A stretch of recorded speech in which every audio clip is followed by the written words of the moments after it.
Қайырлы күн достар, біз бүгін 3-ші тоқсан бойынша жиынтық бағалауына арналған тапсырмаларды орындаймыз.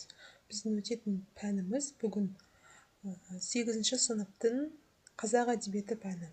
Бөлім махаббат және абырой. Оқылатын шығарма Мұқағали Мақатаев «Аққулар ұйықтағанда» поэмасы. Дулат Исабеков «Әпке» драмасы. Оқу мақсаты: шығармадағы көркемдегіш құралдардың психологиялық параллелизм, перифраз, сатира, ирония, гротеск, эллипсис қолданысын талдай отырып, автор стилін анықтау. Шығарма бойынша жазылған әдеби сын пікірлерге сүйене отырып, өзіндік сыни пікірін жазу. Бағалау критерийі: білім алушы шығармадағы көркемдегіш құралдардың қолданысын талдайды, автор стилін анықтайды, әдеби сын пікірлерге сүйене отырып, өзіндік сыни пікір жазады. Ойлау дағдыларының деңгейі: жоғары деңгей. Орындауға берілетін уақыт 15-20 минут. Бізде бар жоғы 2 тапсырма беріледі. Бірінші тапсырма: кестеге толтырып, көркемдегіш құралдардың қолданысын таңдаңыз. Автор стилін ажыратыңыз дейді. Бірінші бізде мысалдар. Бұл Мұқағали Мақатаевтың «Аққулар ұйықтағанда» өлеңі. Осыны талдаймыз. Қалай біткен мына тау көл басына, жалғыздықтан жамандық бар ма сірә? Қанша ұрпақ кетті екен, қаншама адам.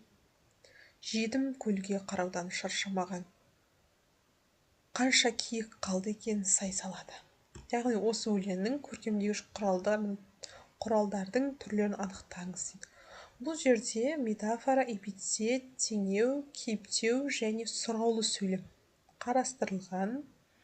Қолданысы: теңеу бұл заттың, құбылыстың ерекше белгілерін көрсетпей-ақ, оны басқа затпен, құбылыспен салыстыра суреттеу.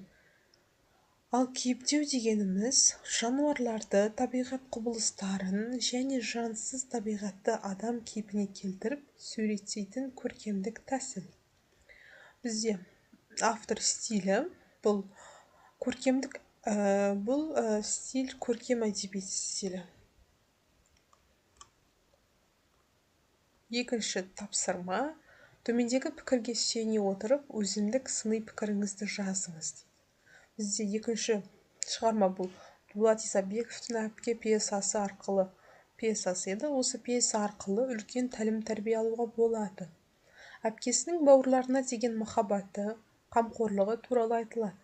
Тіпті қазіргі кезде әпке болмақ түгілі өз балаларын тастап кете баратын көкек аналар қаншама. Дулат Исабековтың «Әпке» шығармасында ата-аналарынан ерте айырылған жетімдер туралы айтылады.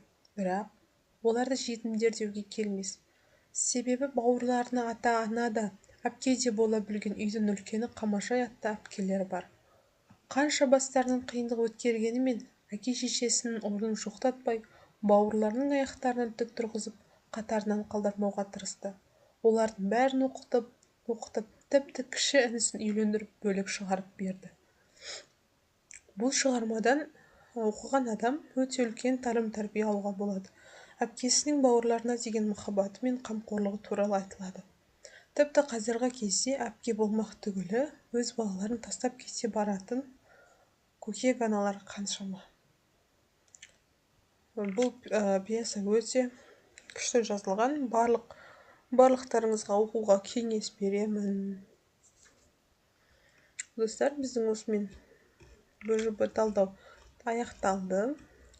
Осы видео сіздерге көмегі тиіп жатса, біздің арнаға жазылуды ұмытпаңыздар. Лайк басып қолдау білдіріп отырыңыздар.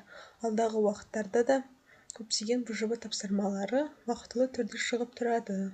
Сау болыңыздар.